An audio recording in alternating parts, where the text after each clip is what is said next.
I think it's important to think of security as a journey and not a destination. With hardware wallets, there's this, because they've created the easy button, you don't really understand what is going on behind the curtain, so to speak.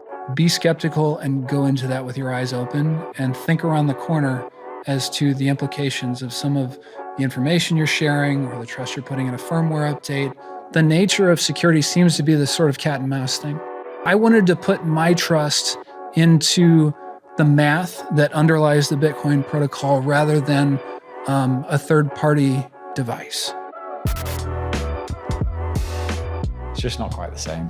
Sure. It's nice looking into your glasses. Oh. How you doing, Mr. SeedSigner?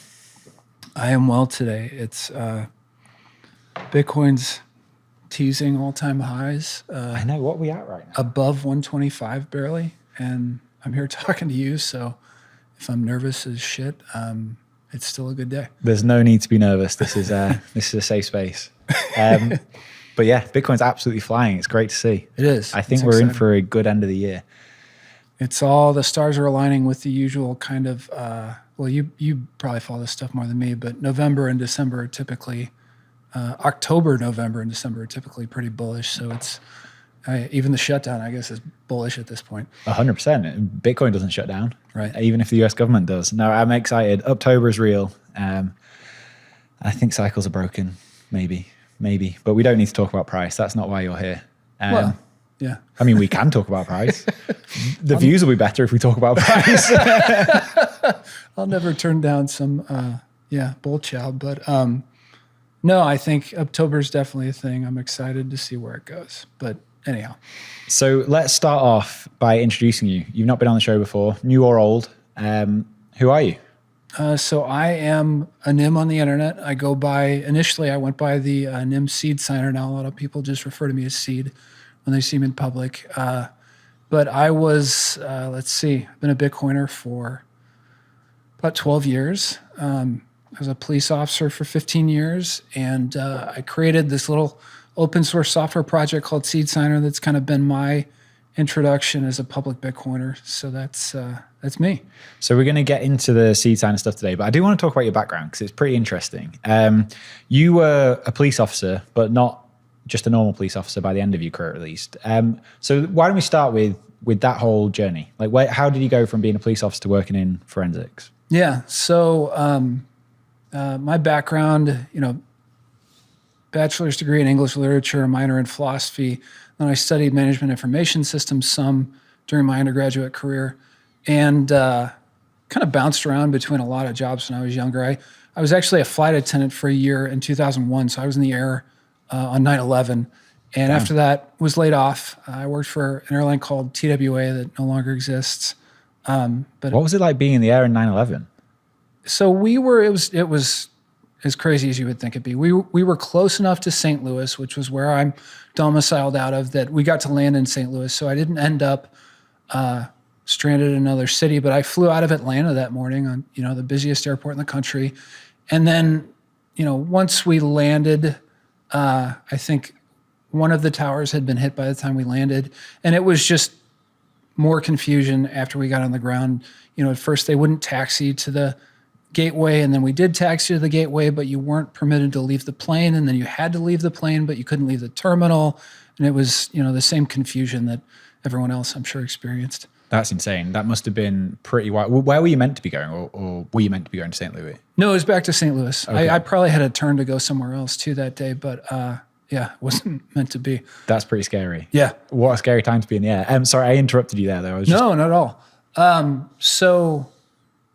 After laid off from TWA, I had worked some private security jobs when I was younger and ended up working at a university in St. Louis as basically a campus security officer. And it occurred to me that it wasn't in a great neighborhood. It occurred to me I could make more money and have a safer working environment if I just went to the police academy. So I figured out how to do that and got admitted to the academy and got hired on by a local, I'm from St. Louis, so a small municipality in the county around St. Louis. And for the first 3 years, I was just a road cop, like writing tickets, answering calls, domestic fight in progress, that kind of stuff. And by virtue of my background in information systems, the chief of the department where I worked knew that I was a little bit of a geek. And this would have been in like 2006, 2007. So digital forensics was still a young and growing part of law enforcement. And there was a task force or a working group in the area that was looking to add people. And they asked me if this is something that I would be interested in looking into or potentially joining at the Digital Forensic Lab. So I worked over there part-time for a few months, just kind of learning the super basics about digital forensics, and I guess performed well enough that they offered me a full-time assignment, I should say. I stayed with the same police department the whole time, but was assigned every day from 9 to 5 during business hours. Instead of driving a police car, I'd go to the forensic lab and was assigned casework where I'd take apart computers or try to obtain data acquisitions from cell phones and data recovery from thumb drives and all sorts of like digital media type stuff. Okay, so you're basically looking for information on a crime. What year was this? This would have been 2007. Okay, so you would have been working there. You did that for a few years, I assume. The next 12 years, so until 2019. Yeah. So you would have been working there during like the Silk Road days where people were sending drugs around. Did you ever encounter any of those cases? So that was actually my introduction to Bitcoin. It was a case that I guess more than tangentially touched on the Silk Road. It wasn't actually my investigation. It was another examiner at the lab who I was talking to, I don't know, in the break room or water cooler talk or whatever. And he had been assigned a case that involved a local high school kid who had been given a nice gaming computer for Christmas that had 2 decent GPUs on it. And this, I don't remember if it was late 2012, early 2013, but you could still competitively mine Bitcoin with GPUs at that point. FPGAs were probably in play and ASICs were coming soon. But anyhow, this kid was mining a decent amount of Bitcoin, and he would buy marijuana on the Silk Road. It'd be shipped to his house, and then he'd break it down into dime bags or whatever smaller divisions. He'd take it to school and was making a nice little hustle as an entrepreneur selling weed at school. Of course, like a teacher or somebody found out and they called the police, and that's how his computer ended up at the forensic lab. But I had never heard of Bitcoin before talking to this coworker about it. So that's what sent me to Google and down the rabbit hole of just trying to figure out what was this thing, what did all the compute that was associated with it, what was that good for, why did it need that, and the white paper, and I joined Bitcoin Talk and just started learning about it. When you have cases like that, it was like a young kid selling weed at school, like kids shouldn't do that because they're going to get in trouble. But do you also think like, kind of cool, he's a bit of an entrepreneur. Yeah, I definitely didn't have that kind of sense of opportunity when I was, a kid mowing lawns at his age. Mowing lawns is a better option, kids. No kids listen to this, but if you do, don't sell weed, mow lawns. So that's the first time you found Bitcoin. Like I think given the context, if I was you in that situation, police officer, find this through a guy who's selling weed at school, I would probably, especially back in 2012, whenever it was, I would jump to the assumption that this was just money for criminals. Like many people are even still falling into this pit trap. What did you think of it? No, that was probably becoming the predominant narrative at the time. I think Bitcoin was probably transitioning from quirky nerd money to a tool for money launderers and drug sellers on the darknet. But they say, I don't know if it was D++ or somebody else, I think it was her, who said Bitcoin kind of hits you where you're at a given stage in your life. And at that point, I was a young father with a big mortgage, and I was, trying to pick stocks and make investments in different things. And I was looking for a way to make the money, that I earned through my employment work harder for me. And so I tended in the beginning to see Bitcoin as an investment. I saw the permissionlessness of it, and what really resonated with me was the scarcity of it, the hard cap on supply. And so as I started to think about the market cap of Bitcoin, it really seemed like it could potentially be significantly undervalued. So that was probably, number go up in that day and age is what drew me into it. But at the same time, that was, the original generation of altcoins, Litecoin, Feathercoin, all that kind of stuff. And so it wasn't, Bitcoin was the top dog, but Bitcoin only wasn't a thing back then. And so it was this opportunity to speculate and make money that probably first brought me in. This episode is brought to you by River, and they've just launched a very cool new product where you can automatically buy every price dip. Their zero-fee recurring buys are a proven way to build wealth with Bitcoin, and you can now supercharge them and buy up to 100% more Bitcoin if the price is dipping at the time of your order. It's a great tool to buy more Bitcoin at lower prices, and while your cash is waiting to be deployed, you earn 3.75% interest on it paid in Bitcoin. River is built to last with security at its core and is the only Bitcoin exchange in the US with proof of reserves. To open an account, go to river.com/WBD and earn up to $100 in Bitcoin when you buy. That's river.com/WBD. What if you could lower your tax bill and stack Bitcoin at the same time? Well, by mining Bitcoin with Blockware, you can. New tax guidelines from the Big Beautiful Bill allow American miners to write off 100% of the cost of their mining hardware in a single tax year. That's right, 100% write-off. So if you have $100,000 in capital gains or income, you can purchase $100,000 of miners and offset it entirely. Blockware's mining as a service enables you to start mining Bitcoin right now without lifting a finger. Blockware handles everything from securing the miners to sourcing low-cost power to configuring the pool. They do it all. You get to stack Bitcoin at a discount every single day while also saving big come tax season. Get started today by going to mining.blockwaresolutions.com/WBD. Of course, none of this is tax advice. Speak to your accountant or tax advisor to understand how these rules apply to you.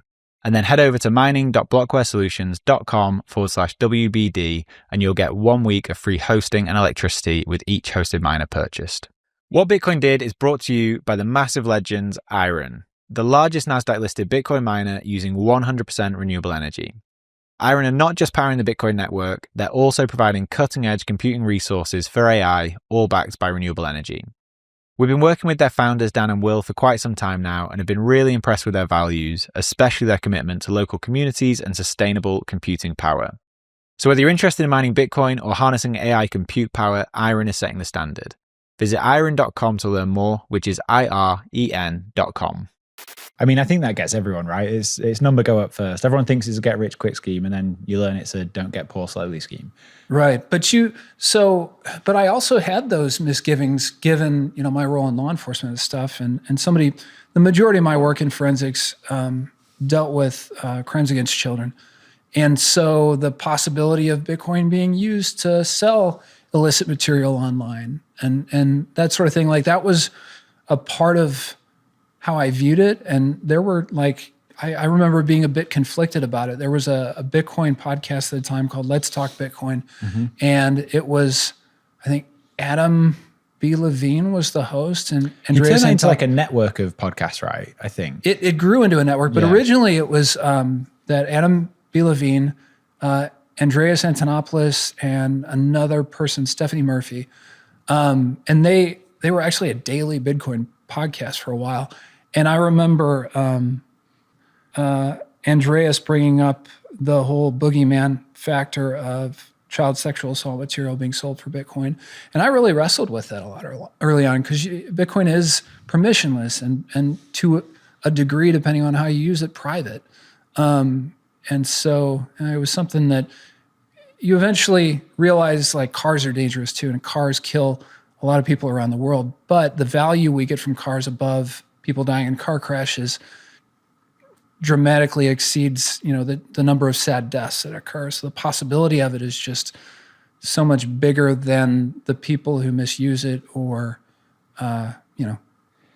I think I actually saw this stat recently. I think it's 40,000 Americans die every year through traffic accidents. Mm-hmm. And as society, we've decided to accept that that's a worthwhile trade-off. Obviously, people are doing everything they can to bring that number down as much as possible. But it is a harsh reality that you have to face when you actually understand what Bitcoin is. Bitcoin is freedom money. It's permissionless. It's money for enemies. People are going to use it in ways you don't like. And you have no ability to stop that. You just have to come to terms with it. And again, weigh up the benefits against the negatives and realize that it's a worthwhile trade-off. Yeah, same story with firearms. Obviously, that's an analogy that people make a lot of the time. But yeah, guns are dangerous and they kill a lot of people, but they also protect a lot of people's homes and serve as a deterrent and help people defend themselves. And yeah. So when you discovered Bitcoin, you saw it as an investment first. Obviously, I'm sure that's changed since then. Well, it is still an investment, but it means certainly more to me, and I think more to you than that. Did you manage to hold on through all the hype mania phases? Yeah. I alluded to this briefly when we were talking the other day in preparation for this. So I had a severe weak hands incident in 2017. Not that I was a Bitcoin baron or anything by any means, but I had in early 2017. So the majority of the Bitcoin I acquired early on were like in 2013 and 2014. I remember buying Bitcoin for as little as like $65 on Coinbase in the summer of 2013 as they were, it was kind of crashing before the run up in the end of that year. But after the peak in 2013, the Mt. Gox incident happened, and there was just a long, brutal bear market through 2014 and 2015. And that was, I think everybody's first bear market is like the worst one. And that was a bad one. Yeah. And you don't have the experience of Bitcoin resurrecting itself after it falls. It comes back up. So you think like maybe I'm the idiot and I bought close to the top and I'm the greater fool. So I'm dealing with all this kind of uncertainty through 2014, 2015, 2016. And in late 2016, I don't remember the timeline exactly, but the price started to perk up. And it got past the peak of 1,200 or in that neighborhood. And then the Bitcoin price is approaching like $2,000, between $2,000 and $2,500.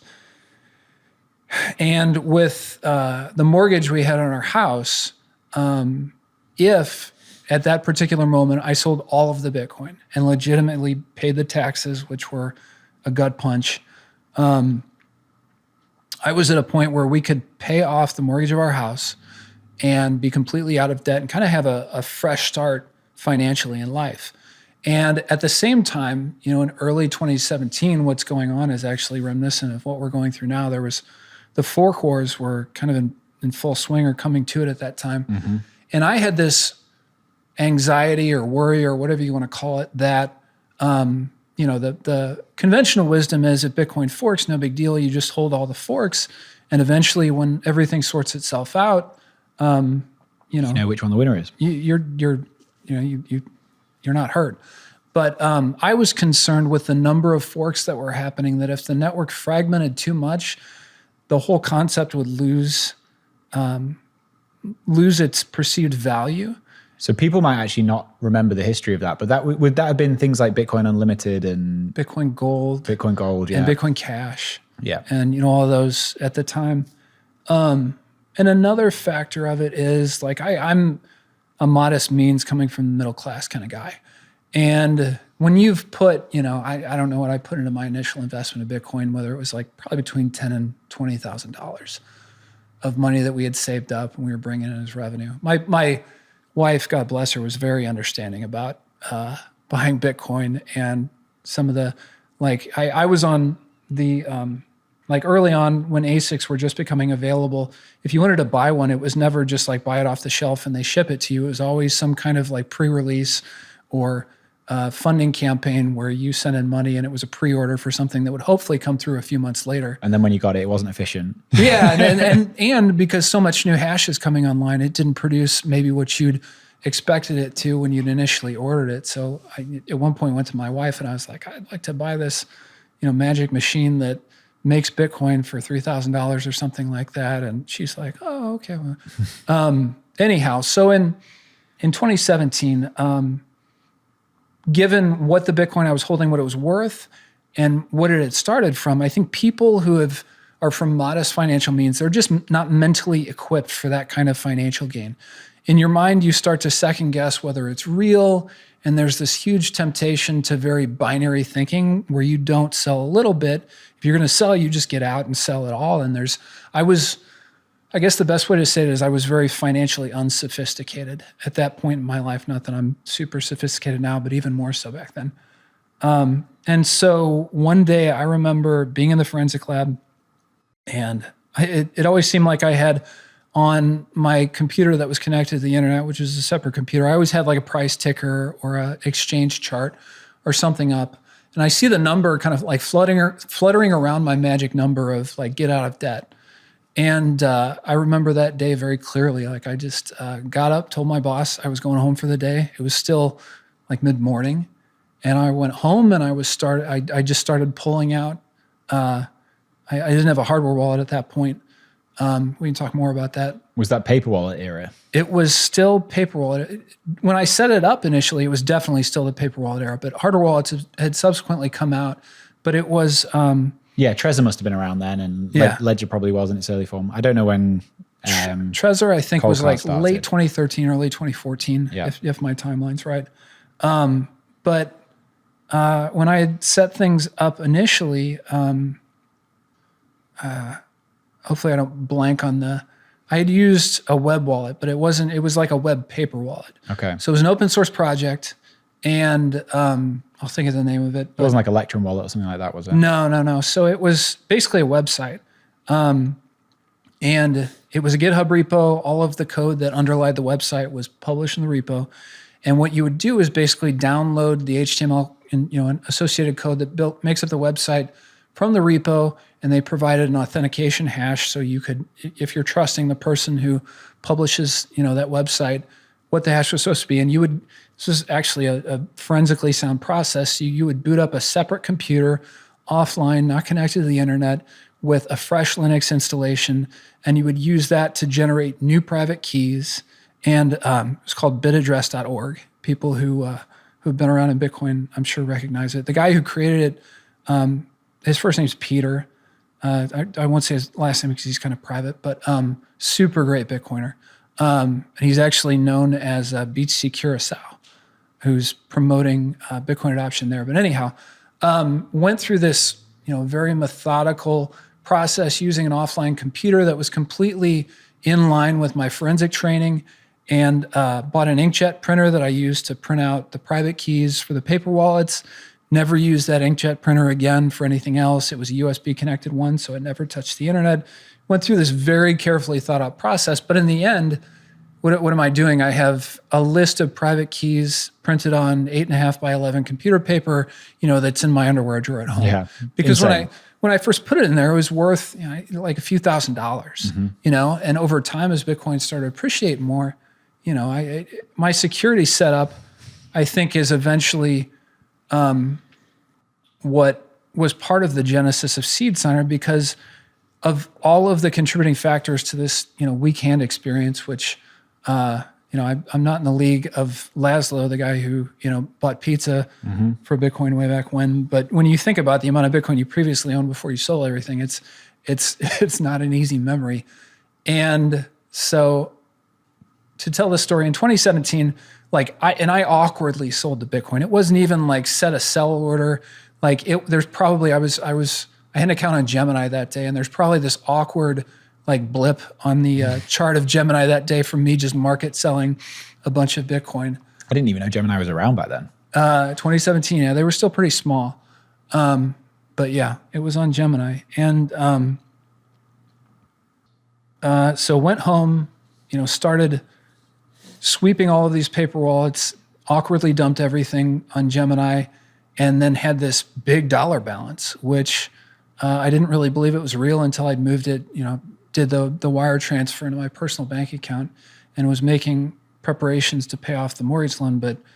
But boy, did I not want to hear about Bitcoin for the rest of the year. I bet. In 2017, because the price rise, was pretty dramatic from 2,200 or whatever that I sold at up until 18 or 20,000. So, even in that year alone, you could have basically 10x'd it. Yeah. And it's even if I hadn't held on to the Bitcoin, if I had had better timing when I sold, it would have meant a much bigger, well, like I said, I wasn't very financially sophisticated, so it is what it is.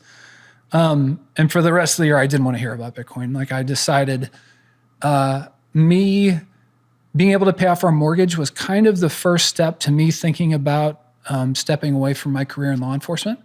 And so I started focusing on that. My wife has always been better at bringing money home than I had been as a cop. So we started talking more about me being a stay-at-home dad, with our kids. And I kind of went on this self-improvement spree. I started reading a lot of self-help books and trying to improve things about myself that I thought were suboptimal. So I deleted Twitter. I got off of Bitcoin Reddit and, all the other ways I'd been following Bitcoin at the time. And I just started to focus on making sure that I was a good enough person to retire early from my job and not end up like Mr. Mom, where I'm sitting on the couch, like watching TV and drinking wine at 2 p.m. Yeah, exactly. So for the rest of 2017, like I'm reading my self-help books, getting up in the morning and, going through my miracle morning routine and stuff like that.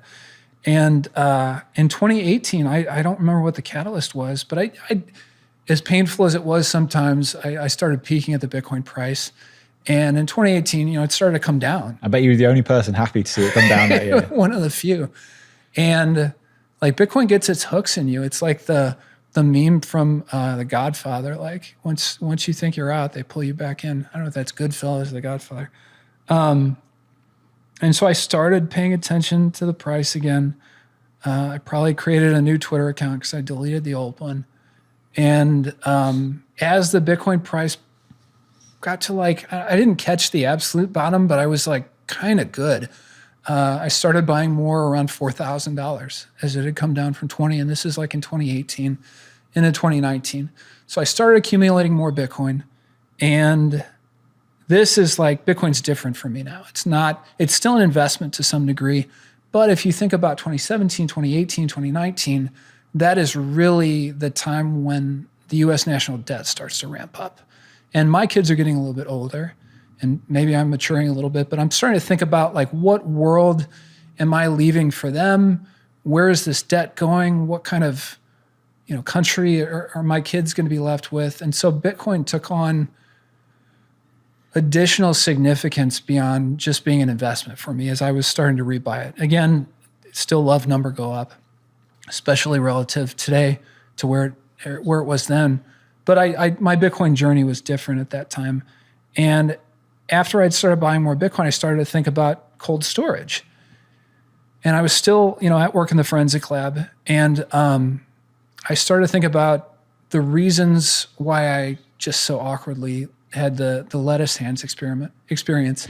Well, I understand it though. I think one thing that's probably true for almost all Bitcoin is there's a few things in what you said that's true. One, that it gets its hooks in you.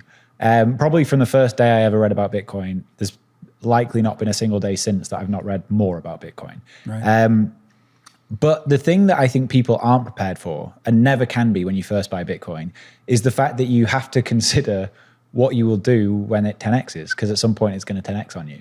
And that comes down to both psychologically what you do with getting that much wealthier, but also when you're thinking about how you secure your Bitcoin, you need to think about securing 10x the value of today. Right. And like, luckily I've had no mistakes that have meant I've lost Bitcoin in that way, but I've had very janky setups compared to what I should have had.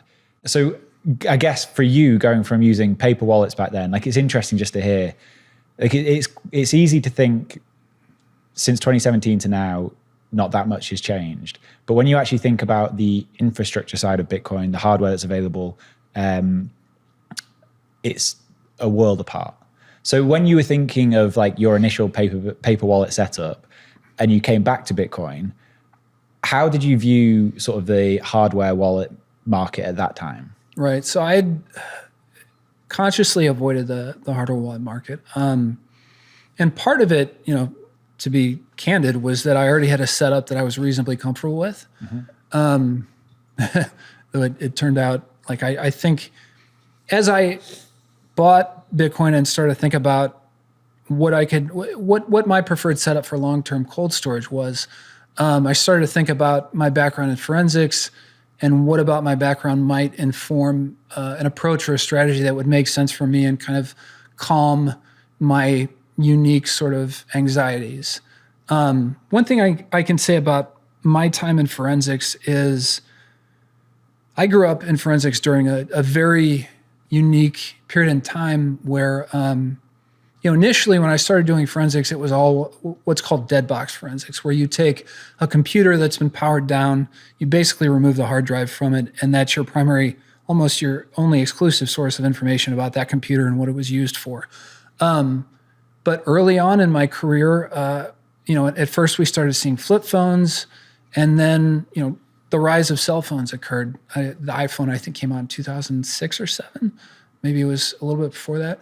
And so I got to watch mobile phones start from these, awkward devices that you flip open and press the number 3 8 times to get a lowercase e or whatever it is, grow into these supercomputers that we all carry in our pocket and we rely on for not just being able to call people, and not just browsing the internet, but like personal authentication and accessing our bank accounts and all sorts of payments and other things. I mean, they've replaced computers for a massive amount of the population. Yeah, and over that time, like forensics, in terms of the workload that the average digital forensic examiner sees, it was actively transitioning from desktop computer to laptop and then to phones and tablets. Mostly phones, but you still see some tablets. And so the mobile phone industry, the first kind of smartphone you can think of is a BlackBerry. You can remember when President Obama took office, it was like he kind of said something effective, you can pry this BlackBerry out of my cold dead hands, because iPhones were becoming more popular, but we're all creatures of habit to some People degree. like the buttons. He really liked his BlackBerry. And BlackBerry had some pretty crude security measures in terms of what's baked into the device. And so some of the earliest forensic challenges that we had in the forensic lab were getting a device like a BlackBerry and trying to figure out if it was PIN enabled. How do we get into this to, observe, at that point, there weren't apps per se. You're just trying to get into somebody's call history. And BlackBerry, you could get some emails off of it potentially. But shortly after BlackBerry came the iPhone, and then Android not too long after that. And as the smartphones grew up, Apple and Samsung and the other companies, they want to sell more smartphones, and they really wanted to get access to government and corporate markets. And government and corporate markets had a certain threshold of security requirement that they needed Apple to be at before Apple could, before they would buy, 5,000 iPhones for distribution to government employees or whatever it was.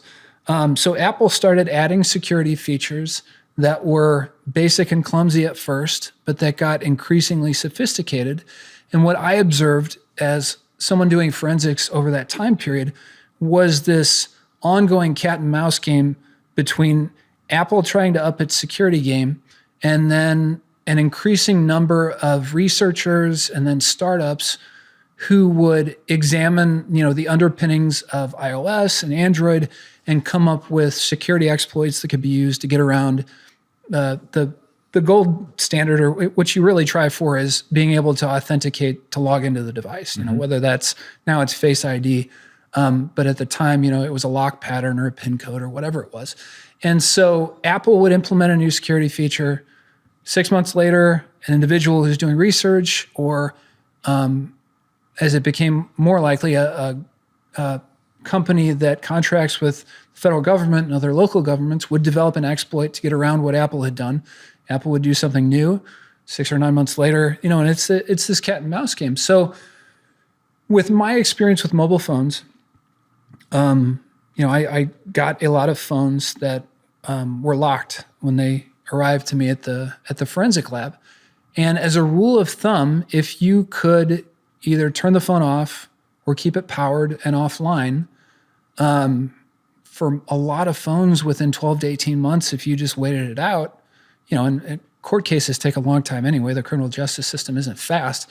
So if you were willing to wait it out, a lot of times an exploit would be developed that could defeat a given security mechanism that was in place on a phone that you were starting to work with. So to circle back around to Bitcoin, hardware wallets, as I saw them emerging with the mobile phone industry and then hardware wallets, when I saw hardware wallets, I thought, I've seen this movie before. I kind of understand how this is going to work.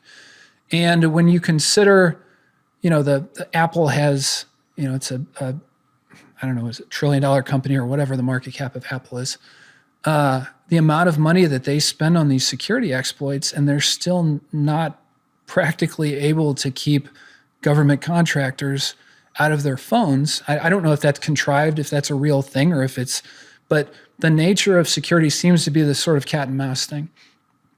And so, number one, I just had ambivalence about hardware wallets because of that cat and mouse game that I observed with mobile phone security. And then at the time, it's changed since then, but at the time, most hardware wallets required that you connect them to your laptop. Yep. And those USB connections, I just never felt comfortable with that. Because if you have the wrong software conditions in place, like, bad things can happen over that wire. So never trusted USB. And so I just, that during that period of my time as a Bitcoiner, that's why I stuck with the paper wallets. If you already self-custody your Bitcoin, you know the deal with hardware wallets. Complex setups, clumsy interfaces, and a seed phrase that can be lost, stolen, or forgotten. Well, Bitkey fixes that. Bitkey is a multi-sig hardware wallet built by the team behind Square and Cash App. It packs a cryptographic recovery system and built-in inheritance feature into an intuitive, easy-to-use wallet with no seed phrase to sweat over. It's simple, secure self-custody without the stress. And Time named Bitkey one of the best inventions of 2024. Get 20% off at bitkey.world when you use the code WBD. That's bitkey.world and use the code WBD. This episode is brought to you by AnchorWatch.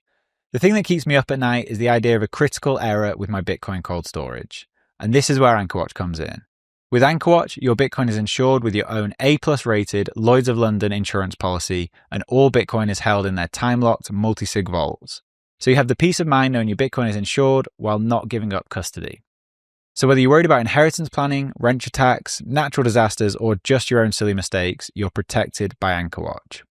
Rates for fully insured custody start as low as 0.55% and are available for individual and commercial customers located in the US.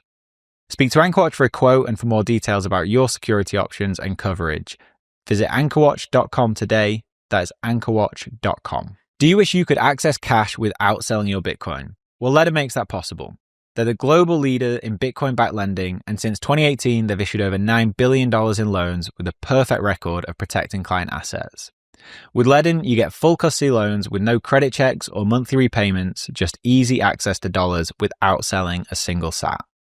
As of July 1st, Ledden is Bitcoin only, meaning they exclusively offer Bitcoin-backed loans with all collateral held by Ledden directly or their funding partners. Your Bitcoin is never lent out to generate interest. I recently took out a loan with Ledden. The whole process was super easy. The application took me less than 15 minutes, and in a few hours, I had the dollars in my account. It was really smooth. So if you need cash but you don't want to sell Bitcoin, head over to ledden.io/WBD and you'll get 0.25% off your first loan. That's ledden.io/WBD. This episode is brought to you by Bitcoin Miner. On December 8th and 9th, I'll be in Abu Dhabi for Bitcoin Miner along with 10,000 other Bitcoiners. There's an amazing lineup of over 200 speakers sharing Bitcoin insights and innovation from all over the world. And if you're looking for the ultimate VIP experience with exclusive networking plus premium food and drink, then grab the Whale Pass. And the Whale Night Party even includes surfing, so you know I'm going to be there. Tickets are on sale now. Use code WBD to get 10% off at checkout on all pass types.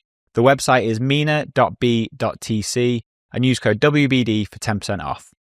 So what do you think then of the hardware wallet industry now? Because as far as I know, all the major companies don't require you to plug your hardware wallet into a device physically. And I wish I had someone who was more technical on this than me. Maybe you can explain, but like, I don't know the implications of like the secure elements on all of these devices and what that means in terms of the cat and mouse of security. So this is, for me, this is disclaimer time. Yes, I was a forensic examiner for 15 years, but I am not super deep into security research where I'm the person who's evaluating secure platforms and a secure element platform in terms of being able to develop exploits for it. I was someone who learned and executed exploits that other people did. So in terms of the hardware wallet industry right now, I can't comment on specific modules that one company's using versus another one. It's more kind of the general adversarial landscape and my experience with mobile phones who are able to spend, even at this point, a lot more money on security audits and stuff than the hardware wallet makers are.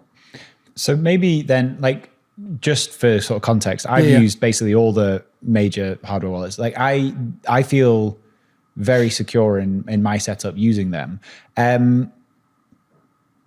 Do you necessarily have an issue with the hardware wallets today? Because like I can believe that this is going to be a cat and mouse game. There's no way that people aren't going to be trying to exploit these. And like Ledger, for example, have their dungeon where they continually test all the devices, trying to find exploits and then disclose them. And they found like a number of them. But even still, even with the cat and mouse game that will happen with this, that's the place that I feel comfortable storing my Bitcoin. Why do you not? Because like you can assume that maybe you have to update your hardware wallet every few years. Like there is going to be improvements and changes and things that need addressing. And when you say update, you mean refresh the hardware. It's not just a firmware. Yeah, upgrade. well, yeah, maybe both. I mean, definitely the firmware. And I think at some point hardware is going to get better and you might want to upgrade to superior security. So part of it for me is, well, to tell, a little bit about my time in forensics. So very frequently when you're dealing with people who are storing and accessing contraband information, and they know that there is some possibility of them being caught by law enforcement, their computers being seized, like people take countermeasures, whether it be, activating BitLocker on their computer or using some kind of software encryption or whatever. So when I think about the two sort of avenues you can go down, one is trusting a hardware device and physically some sort of access controls that are on a hardware device, like a PIN code or like facial recognition or fingerprint or whatnot. I would call that you're putting more of your trust in the hardware. And in my experience in forensics, if I let that hardware sit there for 18 months, there's a good chance I may be able to get into it. However, I also had a number of cases where, people in an attempt to secure information that could have led to their, indictment and prosecution, read child porn into that, they would use encryption, like, some of the kind of gold standard encryption tools that are out there that are software encryption, but still. So I had certain cases that someone used TrueCrypt, say, just to throw one out. Someone using a good version of TrueCrypt with a sufficiently complicated password, unless something happens with quantum computing, like it's going to be the heat death of the universe before I'll be able to guess the password that they set up with their particular version of TrueCrypt and the encryption algorithm they used, versus this iPhone that's totally, supposedly secure that if I wait 24 months, I'll probably be able to get into. So I can appreciate what you're saying about the hardware wallet industry. I think a lot of that comes through as marketing. And I think there are absolutely, I don't want to be a complete naysayer. I think there are absolutely use cases and places where hardware wallets can deliver value. But for me, I wanted to put my trust into the math that underlies the Bitcoin protocol rather than a third-party device. Okay, I do want to get into that because I have questions around that as well. But just to be fair here, like you're talking about the most adversarial environment possible. True. This is like law enforcement having access to your devices. And you also, like, this is assuming there's a reason they want access. Like if you have just lawful Bitcoin on a hardware wallet, your risk isn't that. It's a different risk. Well, to me, the number one risk is always you screwing yourself in terms of... Yes, I totally agree. I think I would imagine that's the most likely way that anyone ever loses their Bitcoin. So there's one part of it, which is you want to keep these things as simple as possible while retaining as much security as possible. But also, like, what's the real risk? It's that someone breaks into your house and steals a device, if the device is at your house, or breaks into wherever the device is and steals it. And it's not necessarily thinking about law enforcement having access to it. No, not law enforcement. Akin to law enforcement, we could also think of, a dedicated adversary who knows how much Bitcoin you own and has some amount of resources to spend on that. Someone breaking into your house is definitely a concern, but what I worry more about is, let's say I set up a hardware wallet and I use it, I set it up, using a private key that wasn't generated with sufficient entropy, that was somehow guessable Yep. or predictable by someone else, and you think you've got X number of sats in your wallet, and then one day you wake up and go to check your balance, and because someone else owned your key before you did or was able to guess it somehow, your Bitcoin's gone. That is a nightmare scenario and something that some people have experienced. This is escaping me right now, but you may know. Isn't there a case of that happening right now with a wallet, like an old Bitcoin wallet that was generating stuff with poor entropy and Bitcoin's being taken? Was it? It's something bleed is the name of the exploit. I don't know if it was key bleed or something similar. I can't think of the name, but it was some sort of online software wallet where it wasn't anything malicious. Just technically, there was not enough entropy. It was using like a poor random number generator. The RNG, was insufficient, or who knows what. But that sort of thing. But it also, for someone who's not sophisticated, that problem can manifest itself with hardware wallets. Like with some hardware wallets, you can roll dice a number of times to create a private key. And there have been sadly instances where some of the platforms did not require enough dice rolls, and people not really understanding what they're doing. They might roll the dice, half dozen times and think that's great for a private key, only to, as soon as they make a deposit, there's some bot out there looking to sweep a particular number of known addresses, and poof, the money goes. I mean, this is one of the things that I think is really important for everyone to like have a good understanding of, is that like I love that these devices have products like that, and you can do 100 dice rolls to create your entropy, but done poorly it's more dangerous than just not doing it at all. And I think people sometimes overcomplicate their setup when they don't really have to. And I know Odell's on this all the time, but like the idea of multi-sig is great for people, especially if you're like maybe a public figure in Bitcoin or you're a corporation or whatever. But for a lot of people, just a simple single sig setup is okay. It's okay. But I think it's important to think of security as a journey and not a destination. So maybe we were talking before about your Bitcoin 10xing, from where it is now. So maybe right now you're comfortable with single sig, but after a 3 or a 4x, it's like that meme where multi-sig is walking down the street looking pretty hot, and single sig's like, where are you checking him out? I think of security as a journey, and I also think we need to be careful about addressing those nagging concerns in the back of their mind, in the back of our minds. Things that, when you're laying in bed at night, you think about your sats and what you hope they're going to be worth and how you're storing them. What are the little things, if any, that make you a little uncomfortable, that maybe you haven't thought through, or maybe you don't understand completely about your setup? I think it's important to pay attention to those. And multi-sig, for me, so admittedly, my vantage point is a little bit different. Having been someone who's actually helped execute search warrants and gone into people's houses and businesses looking for things on behalf of government, I just naturally have a more adversarial take on things.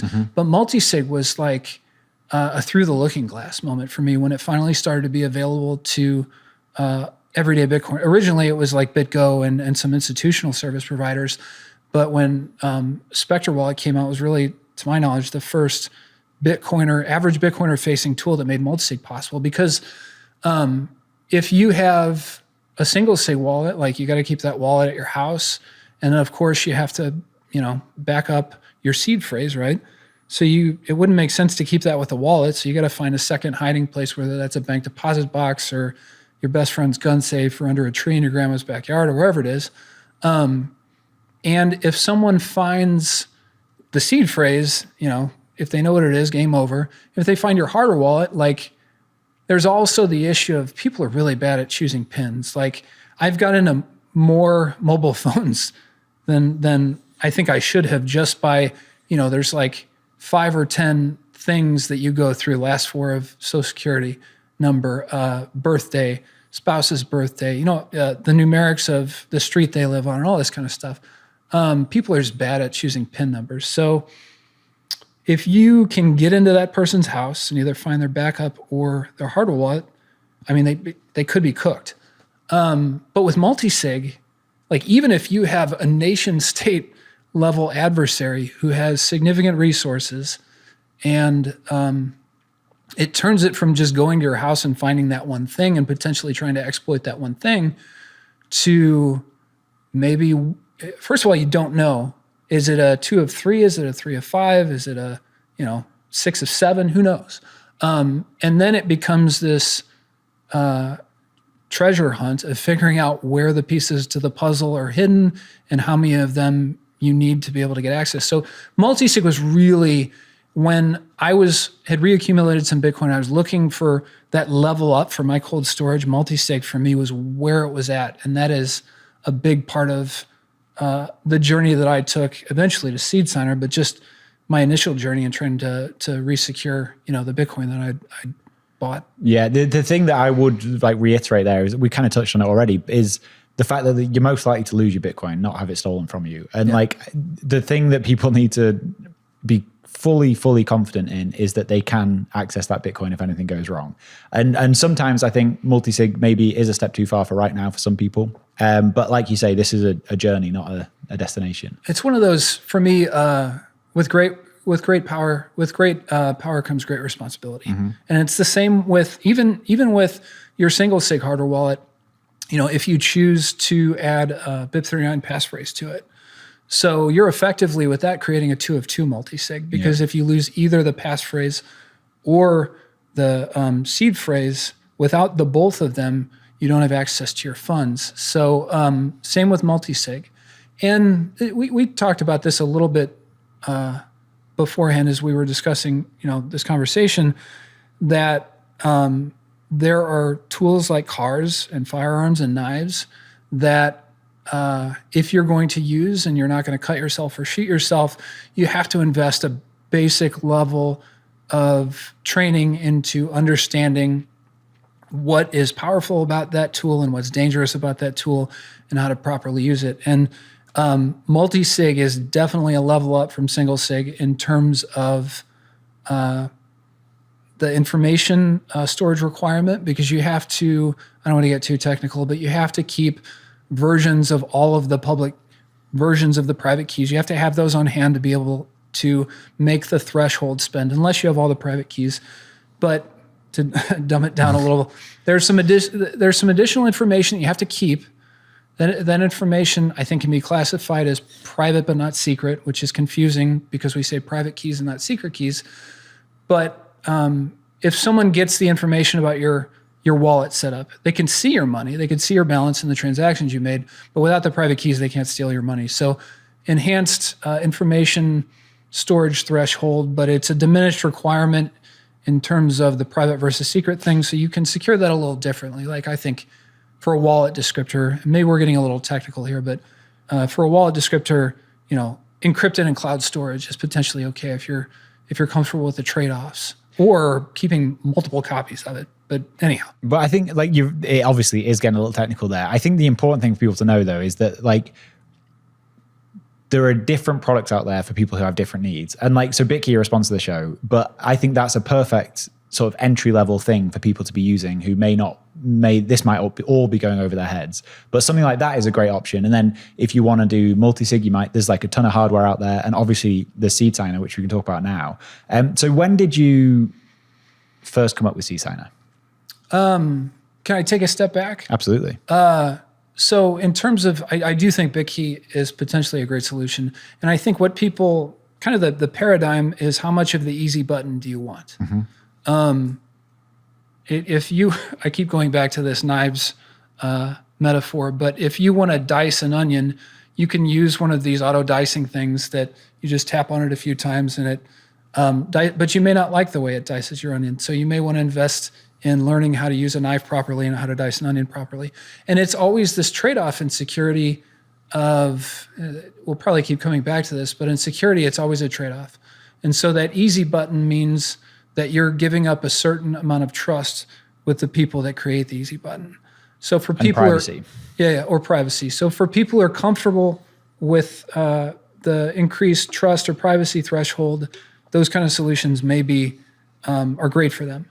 But for people who aren't comfortable with the trade-off, there are other options for them as well. But to jump back to your question about SeedSigner. And just one, just one thing on that is like, I think the important thing as well is that, like, in my opinion, at least, everything's a step in the right direction as opposed to just keeping it on an exchange or with an ETF or anything like that. At least you're making a step in the chain. Yeah, no, 100. Even you wouldn't want to put a huge amount of money on a hot wallet, but even a hot wallet is better than Coinbase or BlackRock. Yeah, 100%. Okay, let's get on to SeedSigner. So SeedSigner came about as I was reestablishing my new cold storage setup, and like I said before, I became aware of a wallet called Spectre Desktop. And I don't know if you're familiar, if people listening would be familiar. It was very similar to what Sparrow is right now, if people are familiar with Sparrow. Sparrow is kind of the gold standard of wallet coordinators that you can use on a laptop or desktop computer. It's brilliant. So I discovered Spectre Desktop, and Spectre had kind of a companion project that is called the Spectre DIY, which is kind of a single board computer device. It's a handheld computer that's microcontroller based that you build from off-the-shelf parts. And with this one device, you can actually use it to create and manage multiple private keys. And so as I was really enthusiastic about Spectre Desktop, and Spectre Desktop supports multiple hardware wallets, even not at the very beginning, but after on. Keith Mackay did a bunch of work to implement hardware wallets on Spectre Desktop. This Spectre DIY was this super powerful tool that resonated with me because it applied some of the foundational concepts that I'd learned about while using digital forensics. Like, it was completely offline, didn't connect to Wi-Fi, didn't connect to Bluetooth. And you could use it in such a fashion that it didn't store your private keys after you'd use it to create one or more private keys. It didn't persistently store them, which is a technique that we often use in forensics to conduct an examination of a computer.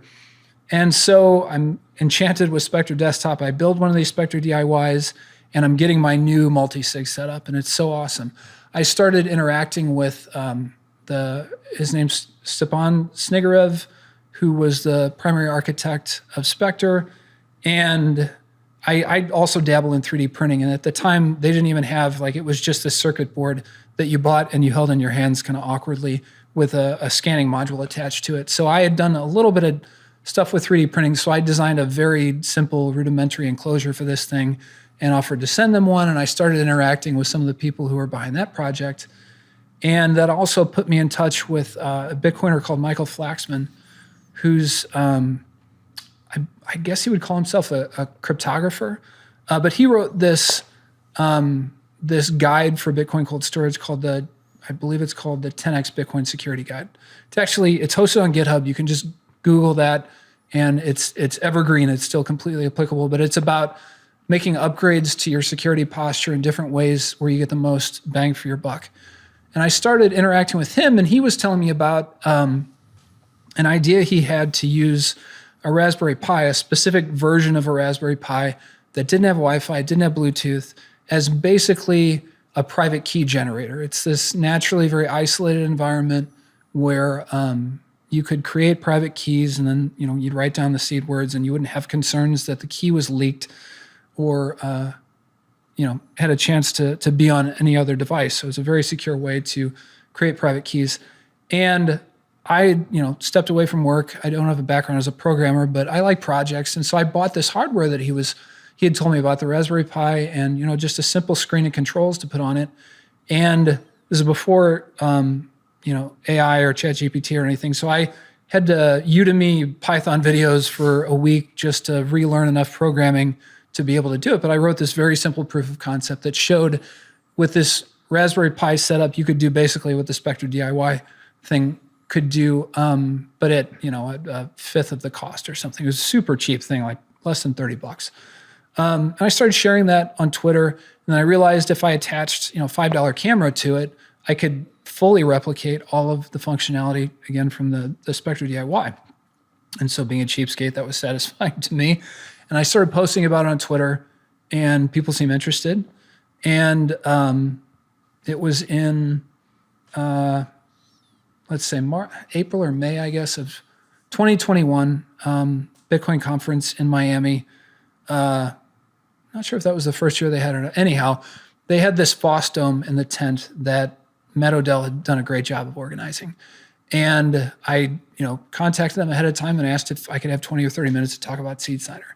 And just as serendipity kind of happened, there were a few people in the audience that day who listened to my kind of high-level explanation what SeedSigner was, and subsequently began contributing to it. So in the beginning, it was just me with this horrible spaghetti code proof of concept thing. And then shortly thereafter, other people started discovering the project, people who are, much better programmers than me. And it just kind of started to take on a life of its own. It really started to improve rapidly, both in terms of the security assurances and the user interface and the usability of it. And so that was that's how SeedSigner came to be. So I've never actually used a SeedSigner. I was given one about 6 months ago, but I've never used it. So maybe it's worth explaining how they actually work. Like, because you're creating your private keys on there and then presumably incentivizing people or asking people to put them on Steel, and then you put them away safely somewhere. Right. And you can differentiate a SeedSigner I refer to it as a signing device rather than a wallet or hardware wallet, because it doesn't persistently store the private keys. You can use it to create keys. Once it's powered on, you can load keys onto it. But when you remove power from it, all of the software is running in RAM. And the nature of computer memory, at least random access memory, is that when you remove power from it, it loses its state. That's where the term stateless comes from. So it loses its state and it resets to its natural beginning point. So that's kind of the basis of SeedSigner. Is instead of obtaining a device that is used as kind of this mini digital Fort Knox that puts access restrictions around your private key and tries to keep it, stored persistently over time, as well as tries to keep prying eyes away from it, we kind of flip that on its head with SeedSigner and intentionally operate the device in such a fashion that it doesn't store the keys at all. So that, as you allude, puts onus on the user to really take ownership of the analog copies of their keys and think very carefully about, do I use this in the context of a multi-sig? Is this a wallet that I'm going to be spending from multiple times a month, or maybe a long-term savings wallet that I'm only going to visit once or twice a year, if that? Am I storing my keys in paper or metal, and am I keeping them, where am I keeping them in terms of who has access to them? Am I going to use a bit39 passphrase? And so it encourages you, because you're not relying on the security assurances of the device, it really encourages you to lean into the game theory around your cold storage setup, especially, I can't say this enough, with multi-sig in mind, because that's a key part of the whole project. But so where my hesitation from that would come from, and where a lot of the criticism at SeedSigner comes from, is the fact that you do have to be able to constantly access your private keys if you want to spend. Like with a normal hardware wallet, you can put your backup, in a safe in a different location, in a safety deposit box, wherever it might be. And you don't have to access that unless you lose access to the wallet. Right. With this, you need to have them on hand to spend. Right. So why is that trade-off worthwhile to you? Because it allows you to forego all of the trust that's wrapped up in the commercial hardware wallet sort of space. Do you sell these devices whole built like this? I do. So how do people who buy it not know that you've not tampered with it? So there's this, again, we talked about trade-offs all the way down, and that's another trade-off. So all of the information to build a SeedSigner is published in the repo, all the software, even the designs for the 3D printable enclosures. If someone is going to purchase a SeedSigner, I always encourage them to buy it as a kit. And when they receive the devices, just compare them with photos online. A Raspberry Pi 1.3 has a small amount of firmware that's permanently etched into the board at the factory. But if you compare the device that I or someone else who resells SeedSigners has sent you with what you've seen online, you can get a pretty good degree of assurance that the device hasn't been tampered with, because as we've yet to discover anyone who has or can describe a way to change the firmware that's burned in at the factory on those Raspberry Pis. Now, what I think is, in terms of, we're kind of jumping forward to what if you bought a SeedSigner from somebody else, but what I think is more of a risk when you buy a SeedSigner, particularly from another person, is them steering you in a direction that would cause you to allow them to exploit your wallet, in terms of pointing you to an unofficial software repo, because that's another thing with the SeedSigner that is dangerous, like a knife is dangerous. It's off-the-shelf hardware that does not have software authenticity assurance built into it, so that you can run any code you want to on there. And so if someone tricks you into going to a counterfeit software repository that doesn't contain our sanctioned version of a given release, that contains something potentially with malicious code in it, you can get hurt that way. And that's why this constant process of people who are interested in SeedSigner. It has to come with a good degree of education in terms of the risks and the parts of the process that you absolutely have to pay attention to. So I think somebody who buys a SeedSigner kit is more likely to be tricked via the documentation into doing something stupid, rather than I'm sending you malicious hardware kind of a thing. Obviously, if someone's selling SeedSigners, we never recommend that the software that gets loaded onto the micro SD card is shipped with the device. People need to be absolutely comfortable sourcing software from the right place and then verifying cryptographically that it's a sanctioned release. So they need to be going to your GitHub and getting the official open source release. They either go to the SeedSigner GitHub repo, or this is drifting into technical, but the SeedSigner releases are what's referred to as reproducible software. Mm-hmm. So if you don't download it from us, it's actually a more simple process than you'd think, but you can build the software release yourself from source code and open source repositories within a few hours with a laptop computer. But again, because it will run any code that you load onto it, you just have to make sure that you're loading good code. And once you learn that process, you realize it's not that big of a deal. And anytime you want to deploy new software to it, you can, but it's all comes back to that educational process. Okay, so that makes sense. And like you say, security in any capacity like this is trade-offs. But I kind of interrupted you on your point there about having the private keys like in an easily accessible place, and what the trade-off there is. So we know that there's going to be a backup with hardware wallets. I won't say no matter what, but with most people with a hardware wallet, either whether they're using it as single sig or a multi-sig, they're going to want to do a backup. Casa, I think, gets around this a little bit by doing health checks to make sure that the devices that are storing keys still have them. But most people are going to want to absolutely put their seed phrase, which for people who aren't aware, your seed phrase is just a human readable version of your private key. You're going to want to keep those in paper or metal. Metal. Yeah, metal. Although with multi-sig, you can make an argument for paper storage because they're in different geographically distributed locations, but won't go too far down that road. So with a hardware wallet, you're going to be storing your key in an analog format somewhere else. So if this is a long-term cold storage use case, like this is the money I'm setting aside for my kids' tuition, or to buy a house in 10 years, or just to leave to my heirs, you're not going to be touching those private keys very often. You can get around the trust that's tied up in hardware wallets and all those copies of private keys that you have to keep around with instead of so if you have a hardware wallet with a backup, you have 2 copies of your private keys. You have the analog version that's stored at the safe deposit box, we'll say, and then you have a digital version that is on the hardware wallet that's in your desk drawer or your gun safe at home or wherever it is. But you still have 2 copies of the private keys. So even with a simple 2 of 3 setup, you kind of have to come up with 6 hiding places, right? Because you have, for each member of the quorum, you have the digital copy that's on the hardware wallet, and then you have the analog copy.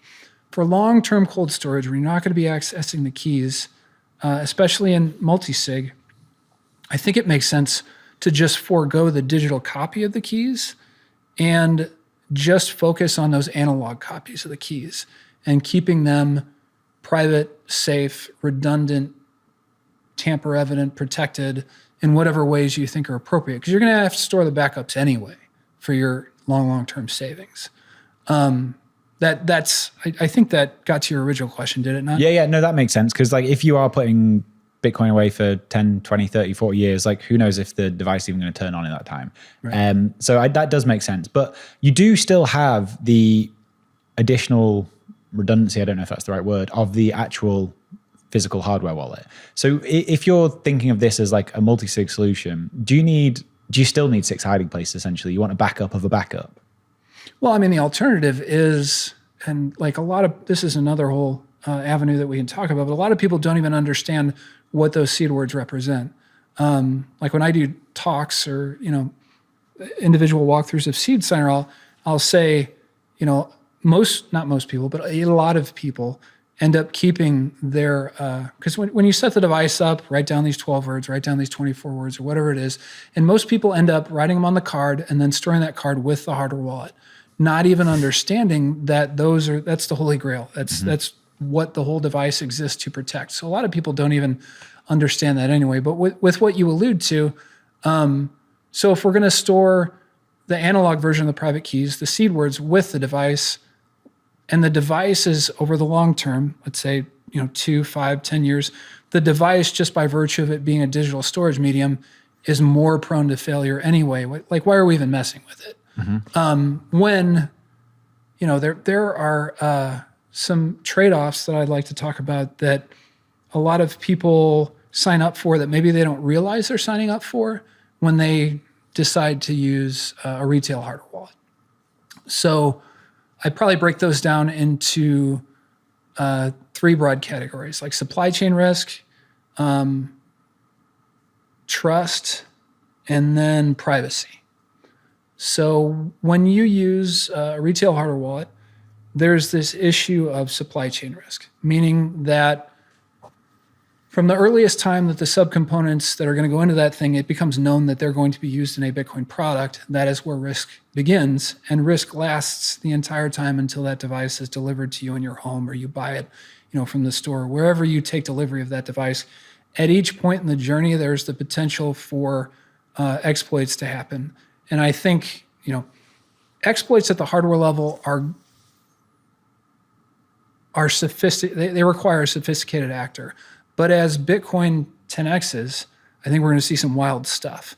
If presumably the Mossad can get into the supply chain of Hamas and make a bunch of pagers explode in someone's pocket all at once, all over, different geographic locations, I think infiltrating the hardware wallet supply chain is well within the bounds of reason, given how much money that the hardware wallet ecosystem, is intended to safeguard. So there's this issue of supply chain risk. There are ways that some hardware wallet companies have got, at least in my knowledge, around that. With Coldcard, for example, it comes in a tamper-proof bag, which has a string of numbers and letters that has to match the hardware wallet. So you know that it's not been interfered with between Coldcard and you. Right. And what you're describing is what some people refer to as the fake Rolex sort of challenge with hardware wallets. And there are some ways that you can authenticate the hardware. But I would argue that if you've taken delivery of a box in the mail and you've opened this up and you're following the documentation that's come with the device, like the opportunity to capture you has already happened. Because if you're reading the instructions that are packaged with a Coldcard, they can say, scan this QR and go to this website and now enter these digits and we'll help you determine that this is, truly a genuine device. That's obviously a social engineering attack, but that's frankly probably a more likely attack than someone, being able to infiltrate the supply chain. I mean, you've probably seen them on Twitter, the Trezor devices that show up and they're completely fake on the inside. Like they crack them open and compare them to a standard Trezor, and it's very obvious that it's just different hardware components. That's like the classic fake Rolex thing. But I think there are also nuanced exploits that, there are hardware wallets that show up with a seed phrase, printed on a card, and people don't understand what they're doing. And it says, enter this seed phrase during the initiation process to set up your card. And of course, someone else already owns that seed phrase. See, I think though, with things like that, I don't mean to minimize it, like, because that is a risk, but people who are, as you said earlier, an example, putting their seed words with the hardware wallet, or are going to fall for a trick like there being a card in there with your 24 words ready for you, like they're the people that should be using BitKey. And I don't mean this as a shill, but like they've obviously pushed this seedless version of hardware. They don't want you to know your seed word. And I think for people who are that, early in their journey of learning about this, it's just a better option than trying to overcomplicate it too quickly if you don't already understand the very basics like that. It's a better option, but when you're just starting out, I would tend to agree with you. It's a better option. If you're that desirous or needing the easy button and the trust issues aren't as important to you and you just want to get it done, that's fair. But Bitcoin works on you as you own it. You probably experienced this too. Mm-hmm. There's a certain amount of cypherpunk ethos that's embedded in Bitcoin. And so as you buy some Bitcoin, you put it on your BitKey, you start to think about like who has access to these different shards of my private key. Mm-hmm. What if, or you see something online about what if the BitKey app no longer becomes available? Am I going to be able to recover my funds? And I don't remember the circumstances exactly. I'm not super versed in BitKey, but BitKey has acknowledged that at some point the recovery process may require an on-chain transaction. So for somebody like me, if the recovery process of me taking custody of the coins requires an on-chain transaction, like that's already a deal breaker. But I'm someone who has, a more advanced view of the environment, I guess. I won't argue with you that for a beginner, it's a great onboarding tool and it's a first step, but I hope that it's a first step in a larger journey.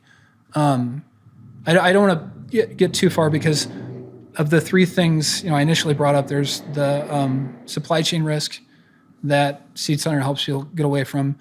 Then there's the overarching issue of trust. So when you purchase a retail hardware wallet, you're putting a fair amount of trust that, say, BitKey has implemented their system in such a way that sophisticated attackers won't be able to.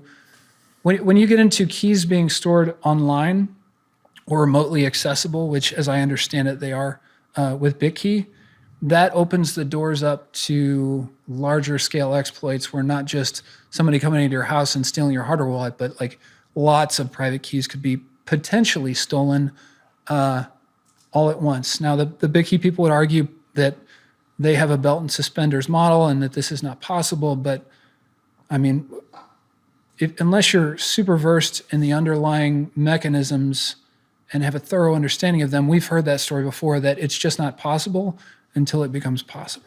Yeah, I think this all comes down to, like, it's come up over and over again, but it's trade-offs. Because I think don't get me wrong, I'm not trying to have a go at SeedSigner here in the slightest, but like, I think it's where you put your trust. And do you trust, Ledger and Trezor and CoinKite or BitKey or whoever to build this in a more secure way than you could yourself? And there'll be a lot of people, and I'd include myself in that would say, yeah. But if you feel, confident in yourself to go out, verify everything, build this yourself, then like it seems like a worthwhile trade-off. It's just the access to private keys. It obviously can't be a spending wallet in that way, I wouldn't imagine. What do you mean that? So I have a hardware wallet that I use multiple times a month. Like, I wouldn't want my private keys lying around in the sense that I could access them to send Bitcoin, 10 times a month or whatever it is. And in that particular use case, I would argue that it's a fabulous use case for a conventional retail hardware wallet, because you want the accessibility of the keys nearby. You're not going to be storing your life savings on there. So the trust trade-off makes sense. And you have the convenience of the access controls in place on the device that are going to restrict, if it does fall into someone's hands at home, regardless of where you're keeping it, unless, they have a knowledge of the credentials that you put in place. I'm not going to argue with you that that's a perfectly valid use case. Again, which is why we frame SeedSigner as this is for your long-term life savings, the money you're going to hand down to your kids or that you're saving for something on the horizon. That makes sense. Okay, so I interrupted you before you got to your third point there. Yeah. So supply chain risk, trust, and I do want to say a little bit more about trust. You're trusting that they've implemented the secure modules or whatever's baked into their particular hardware device. You're trusting they've implemented that in a secure way, that there are no low-hanging fruit kind of exploits to it. You're trusting that whatever firmware updates that they deliver are going to be authentic and that no one has gotten access to the firmware signing keys that are associated with that company, because malicious firmware could be released and properly signed and it would still run on the device, and it could be released in such a way that no one knew it was compromised until months or years later. Mm-hmm. Which is, I mean, then there's another reason to not necessarily rush to upgrade firmware on any device. Yeah, 100%. And that's a good segue in terms of the trust that's baked into this trust is linked in with the third reason, privacy. So let's just say offhand, most people who purchase a hardware wallet probably do it the exact wrong way. So they go to the manufacturer's website or some sort of authorized reseller. There's not a big problem with that. But then when they order the device, they typically will enter, a lot of people aren't sophisticated, they'll use their real name, they'll have it shipped to their home, they'll enter payment information, and they'll enter some sort of email address that's their regular email address. Mm-hmm. And then when you give that information to the company, you're trusting that they'll behave responsibly with it and safeguard it, which we found not always the case, especially with Ledger. Yep. But some of the other, not just hardware wallet companies, but service providers have gotten themselves into trouble with this, because then the motivations of that company are to sell you as many devices as they can sell you. They're a for-profit company, and that's just their natural inherent motivation. So they're going to email you about firmware updates, but they're also going to send you marketing emails about their latest products and new features that they've implemented in the latest versions of their software, or trying to potentially point you to partners that they work with and this kind of stuff. So you just don't know who that information is going to get handed off to. And especially with the Ledger disclosure that, myself and a lot of others, I mean, like people's real home addresses got out in there, and there was trust in that company to, keep your private details private. So if you do buy a hardware wallet, and I can acknowledge there are absolutely some legitimate use cases for them, do it the right way. Best case scenario is go to a Bitcoin conference or some other event and buy it from the vendor's booth, so you can, in the easiest possible way, just hand cash over or buy it with Lightning and not have to provide any personal details whatsoever. But if you do have to buy it through the mail, consider using a disposable email address. PO box. Right. Use a PO box to have it shipped to, buy with Lightning, or use some other enhanced, privacy with your wallet. And do it in a more secured, private way. So that's one element of the privacy issue. The other aspect of hardware wallets that I have a challenge with is a lot of them try to, as the default, if you get that device and you start to set it up, a lot of them try to channel you into their companion app. So with Ledger, it's Ledger Live. With Passport, I think it's Envoy. With Trezor, it's Trezor Suite. They all kind of have their own thing. And from just a theoretical security perspective, that's just bad practice, because the company that makes the device and software that's interacting with your private keys really shouldn't be the company that's also making the software that interacts with the larger Bitcoin network and the internet itself. It's theoretical, but there is this opportunity for collusion if someone who has fingers in both of those different aspects of the tech stack wanted to exploit something. Enough said about that. But the other thing is, and we've especially seen this with Ledger. The important thing to point out there, though, is that you don't have to use Ledger Live or Trezor Suite or any of these things. You can go and use Wasabi Wallet or Sparrow or any of the other completely separate desktop apps. You don't have to, but as you've pointed out, a lot of people are looking for that easy button. And they're going to do what the recommended workfbitcoiner is. I have no idea what the percentages would look like, but I wouldn't be surprised if it was 90+%. Yeah, which is, we as Bitcoiners should rail against that. Mm-hmm. And then the other thing is, when you use something like Ledger Live, and this is something that's been documented, there's ways in which Ledger has sought to surveil balances and transactions, and they do this sharding thing with the private keys. They don't do that by default, I don't think. So I don't own a Ledger, so I can't, but I have been told by multiple people that if you were using your Ledger with Ledger Live, you got to a point where you could not use the device anymore unless you updated the firmware. And the update of the firmware included the new sharding feature. Oh, interesting. I didn't think that was the case, but I actually don't know. I apologize if I'm wrong, but I'll put something on screen if that's not correct. Right. But anyhow, and I have to give props to CoinKite in that they claim to delete customer information, even if people buy it the wrong way and give them personal information. They claim to delete it. You're still trusting them to delete it, but at least You get the email saying it's been deleted. Right. Provably deleted things hard, but if you trust the company, you can trust that's I don't the case. hear any other companies making that noise, so I have to give them props for that. And I also have to give CoinKite honestly props for they haven't to date produced a companion app, whereas all of the other big wallet companies appear to have. So I always said for a long time, if I had to use a hardware wallet, if SeedSigner wasn't a thing, it would be a cold card or a CoinKite product. So props to them for those decisions. Yeah, they I mean, MVK is great. I know you guys don't necessarily get along, but he's built some cool stuff. They've just brought in a couple of new features. I don't know if you've seen this, but you now can use like a traditional authenticator with your cold card. Oh, like a YubiKey or something? Or like an authenticator on your phone, which I think is quite cool.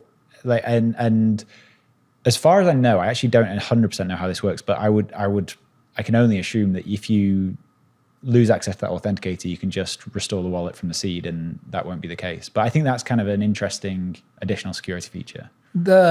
I wouldn't argue with that. I think, if I'm going to critique Cold Card where they get themselves into trouble is sometimes that like feature creep that unless you're a sophisticated Bitcoiner and you truly understand the features that you're using, like there's a guy in our Telegram chat for SeedSigner who was using, I think BIP85 is the one I'm thinking of, where you can create child keys from a parent key.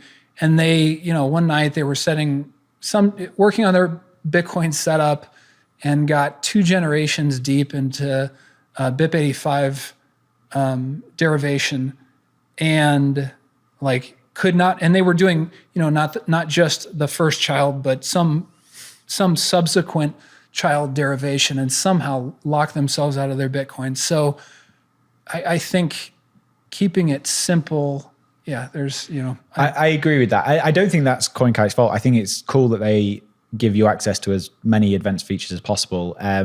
People just need to be aware of what they're actually doing. And they do hide a lot of those features in the advanced settings. I think there's you have to be careful with guardrails. Like where I was talking about before, where someone, rolled the dice 5 times and set up a wallet with that was on a cold card. Yeah.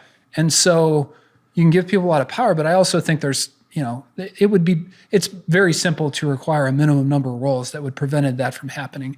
And you can say like, the person has to know what they're doing. But at the same time, as someone who is architecting that device, you also can put some reasonable guardrails in place to, help people out if they I think to own themselves. I obviously can't speak for MVK, but I'm pretty sure he's said numerous times that like these features aren't for everyone. Like maybe don't use them unless you actually absolutely know what you're getting yourself into. This is cypherpunk technology, right? I think people should be able to do everything possible if they want to, and understand that in general, for most people, just keeping things simple is the best way of doing it. Simple. We have different versions of simple, like simple in BitKey or simple in terms of, I personally think. Like if you're using a cold card, like just understand where your technical limits are. You should know the consequence of every action you take on it. And sometimes like things like creating your own entropy with dice rolls might be too advanced for some people, and just know what you're getting yourself into. Right. Yeah. There's a balance, I think. There's a balance. Yeah, there's a balance. I don't want to get into It's too all much trade-offs. I don't want to get into too much nanny state stuff because I do believe, that people should have the freedom to burn their hand on the stove. Yeah. Uh, you know, I mean, it's the best way of learning, that's for sure. yeah, painful as it is sometimes. Okay, so with SeedSigner, like, what do you want people to know about it?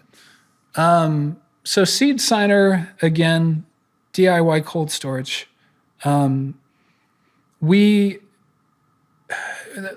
kind of secret sauce of SeedSigner is that we take a very careful selection of hardware components and then a very kind of thoughtful selection of software features to create a highly secure system using very inexpensive off-the-shelf components. Do you have the components? Can I see them? I do. So I have some assembled here, and then I have the components I can kind of just show you. The version I got looked nothing like the ones you have here. Well, that's another part of the beauty of open source is that, all the they're all kind of the same skin or the same core components with different skin around them. So that is just the simple display screen and buttons. Mm-hmm. It's funny, the guy who gave me, I mean, first of all, shout out. I don't know if he... I'm curious to know who gifted you a SeedSigner. I don't know if he's private, so I wouldn't want to necessarily say. But he, the reason that I wouldn't use it though is because it was the first time I'd met him. I'm sure he's a lovely person. I had no malintent, but it makes me a little bit nervous to use anything like that. Maybe I should just play around with it with a little bit. Well, I mean, just as a matter of I'm curious and open to learning about this. It would be a good test. I'll put some Bitcoin on there and see if he robs me. But anyhow, the components you have there that's just a simple Raspberry Pi compatible camera. Mm-hmm. There's the Raspberry Pi, the green board that you're holding in your hands, which is a very specific version of Raspberry Pi called a 1.3. And all that designation means is that it doesn't have wireless communication capability baked into it. So no Wi-Fi, no Bluetooth, no NFC. And then the display hat on it is just how you interact with the device. The USB ports on there, one of those ports, which with most of the enclosures is the port that we leave exposed, is hardwired for power only. So you could even plug it into your laptop and have assurance that it's not leaking any information because data can't even travel through that port. But so it's this very simple, very isolated, private little environment where the only way that it can receive input from the outside world is through the camera and then the buttons on the front of it. And the only way it can output data to the world is through the screen. So it creates this very naturally constrained protocol by which you can move data in and out of it, which is intentionally so because it would be really challenging to move enough data to execute some sort of exploit if you're doing it with QR codes. You just can't pack a lot of binary data into them. So that's a natural part of the kind of almost friction of the device. It forces you to slow down and think about what you're doing. And if I received... Okay, cool. If I received this from you... looking at it, apart from comparing it to another one, there's the only way to know this hasn't been tampered with is by comparing it to another one. Is that correct? Right.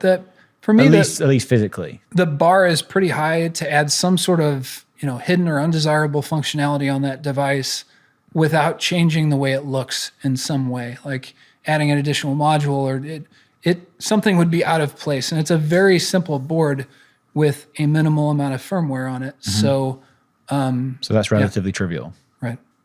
And then this, I assume here, the SD card runs the firmware. The SD card runs the firmware. Which you load yourself. To be precise with the language, it's a combination of firmware and software. Okay. So running on that device, it's basically a small handheld single board computer. You've heard how some core developers have talked about people are initially going to think of Luke, of course, but people talk about, I wouldn't use a hardware wallet. I would just have a Linux laptop that I have removed the wireless communications capability from, and I would just keep that in a safe.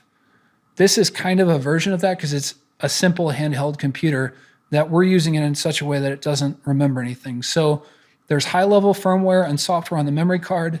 When you apply power to it, you turn it on, and then as soon as the user interface comes up, you can actually remove the micro SD card because, as I said before, all the software and firmware is running in RAM. Okay. So everything's loaded as soon as you turn it on, then you can take that out. You remove the memory card so you can have that additional assurance. And of course, our software doesn't run anything but settings information to the memory card. But because you're physically removing it, you can have that assurance that my seeds aren't somehow being leaked onto this thing. Cool. And at some point, I should probably talk about, like, there's probably 4 target audiences for SeedSigner in terms of the type of Bitcoiners who it makes sense for. Because I'll grant you, like, it's not for everybody. And it's probably not even for most people. But one group is just geeks like me, people who like to build and tinker with things, people who might want to experiment with a new feature or a new aspect of the protocol, and they're savvy enough to be able. Our code is highly. Most of our app level code is written in Python, and it's a very simple language to work with. So you can prototype things, and there are other forks of our project that implement different features that we choose not to implement. So it's a device that you can play with if you're a technologist kind of person. Second would be people who live in parts of the world that are less free, and that for whatever reason, like in Russia right now because of the Ukraine war, because most of the hardware wallets come from countries that are associated with the West, that are manufacture and ship them. It's really hard to get a hardware wallet in Russia right now. But I'm in contact with people there who can get the parts to build a SeedSigner, and there are some number of Bitcoiners who really like SeedSigner and use it because they don't have access to commercial hardware wallets. In other parts of the world, let's say I've been in contact with Bitcoiners in Iran. There's a Bitcoiner called Zia Sadir who is in the custody of the Iranian regime, and he's, I think, in exile now. Bitcoiners in that part of the world may not even have access just because of commercial restrictions to hardware wallets. Or if you wanted to get a hardware wallet, you'd have to buy it from a black market source, and you really can't verify what you're getting. Which is really not the way you want to buy kind of a security critical piece of hardware. And then in some place like China, where hardware wallets are legal, you can get them. But if you're going to buy one through the mail, it's mail's routinely searched, as I understand it, in China. And you're not worried about the Chinese Communist Party coming and taking you to the gulag because you're using Bitcoin. There, you're more worried about. So I've been told local police departments that are to some degrees corrupt and might know that you're using Bitcoin because you ordered a Trezor in the mail or something.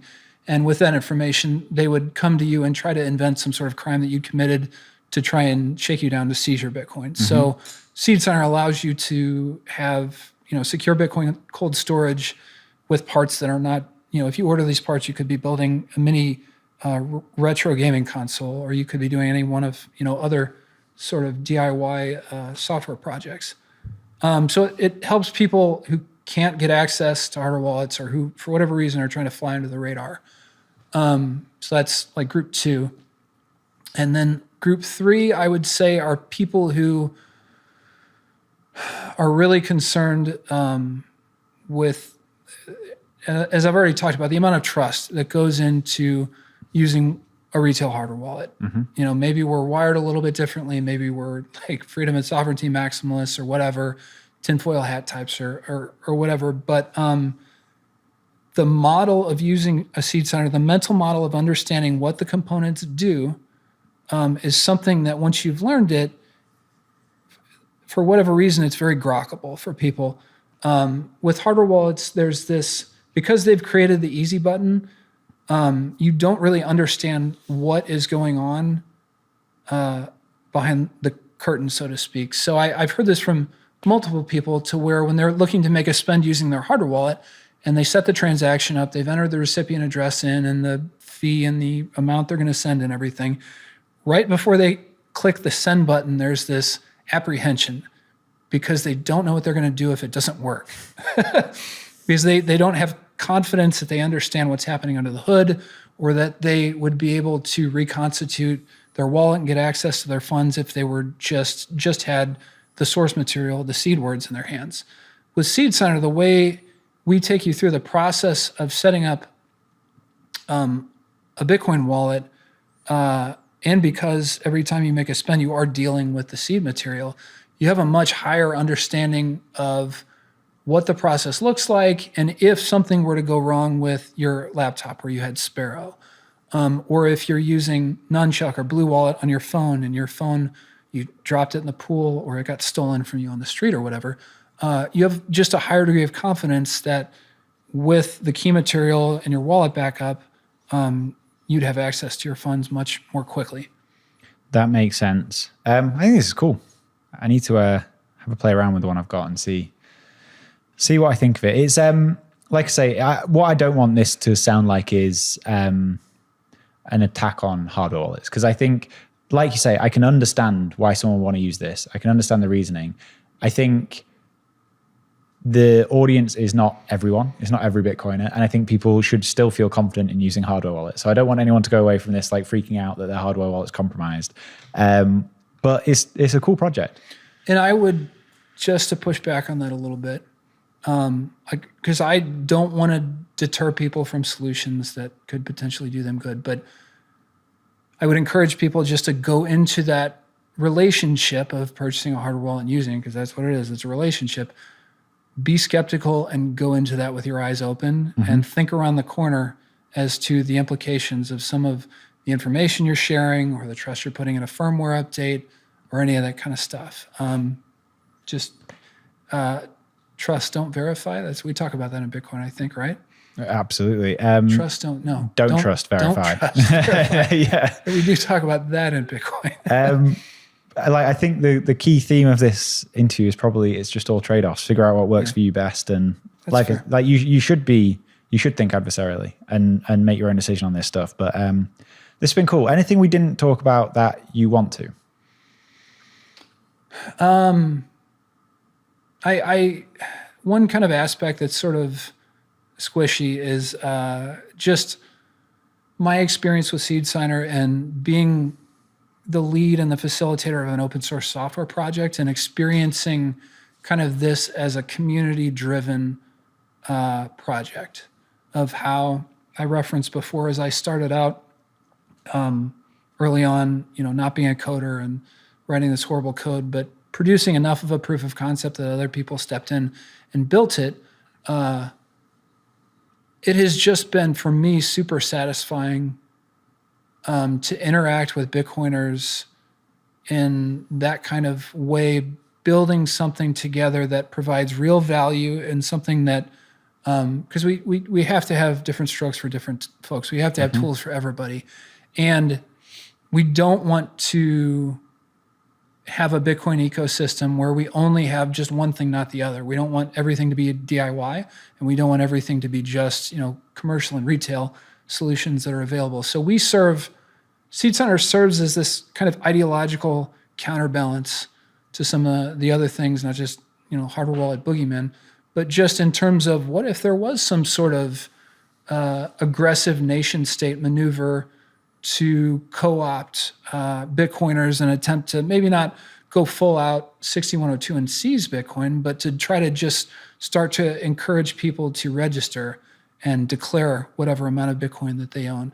It's been important to me to be involved in something that kind of is a bulwark to tyranny and pushes back at all of that, and just the camaraderie of.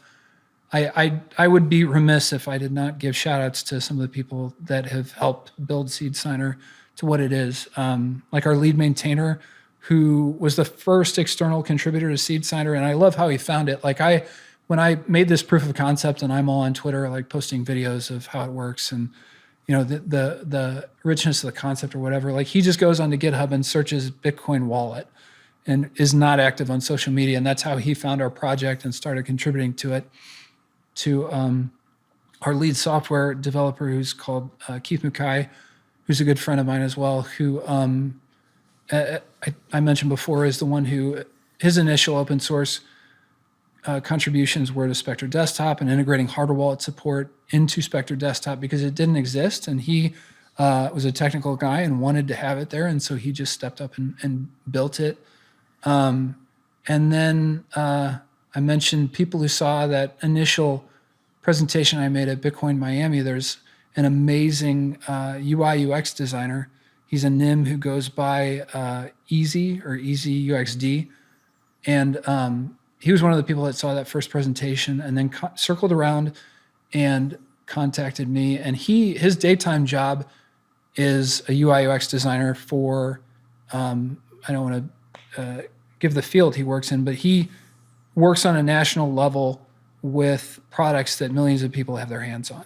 And in his spare time, with no expectation of financial reward, has leaned into SeedSigner and really turned it from this clunky thing that feels like an almost DOS-like interface to, once you build it, it's kind of one of those the sum is greater than the parts kind of thing because of the magic and the software and the UI. We really have a first-class UI if you haven't worked with a SeedSigner. After you've built one, it feels more like something you've bought than what you've built. And that's feedback that I consistently get from people all the time, is just the beauty of the UI, the simplicity of it, the graphic-driven nature of it, and we've really put a lot of thought into the decision tree of using a SeedSigner in terms of what we give access to, and what we, as you talked about with CoinKite, what you kind of hide and make available under advanced settings. But we really try to pare down the decision tree and make it to where using the device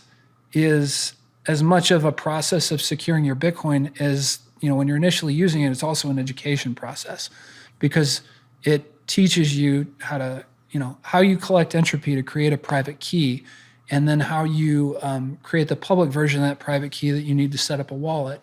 And then when you import a partially signed Bitcoin transaction, what the elements of that are and what you need to pay attention to verify that your coordinator's not trying to trick you into doing something you don't want to do. So I just encourage anybody who hasn't used one.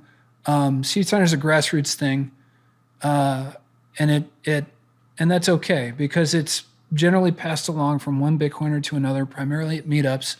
And it's like people who build one and use it get so excited about it that they want to build one and give it to a random podcaster that they've never met before. Like it's one of those very Bitcoin things that you get excited about. So I'd encourage people to, maybe it doesn't end up being your go-to cold storage device. Maybe you keep using hardware wallets, and that's totally fine. But if one day you wake up and you plug in your hardware wallet and it says bricked, you're going to be super glad you have that SeedSigner around that you can type your seed words into and prove you have access to your funds still. So yeah. Very cool. I mean, Bitcoiners building things is always good. So where do you want to send anyone to find you on Twitter or find out more about SeedSigner, contribute to the project, anything? Yeah, no, just at SeedSigner on Twitter is kind of our marquee social media presence. We're on Nostr as well, and you can find a verified SeedSigner account on Nostr. SeedSigner.com. Please don't go to any.edu, .variants, just SeedSigner.com. And from there, you can find a link to the GitHub repo, which is where we provide documentation. We've also, within the GitHub repo, I've written an independent custody guide that kind of explains in probably a much better, well thought out format some of the issues that we've been talking about throughout this conversation, and lays it all out in terms of making a case for our vision of cold storage. And we also have on the .com website a link to all sorts of explainer videos made from everyone from BTC sessions to all sorts of other people who do educational Bitcoin content in a variety of languages that feature SeedSigner and explain the value of one and how to use it, how to build one, how to set it up, and all that kind of stuff. Yeah, I've not seen it, but I can be almost positive that Sessions setup video is probably the best one out there. He just did a refreshed one within the last couple of months. So yeah. Nice. Well, thank you for this. It's been great. Appreciate the time. Appreciate the invite. Thanks so much. No, thank you.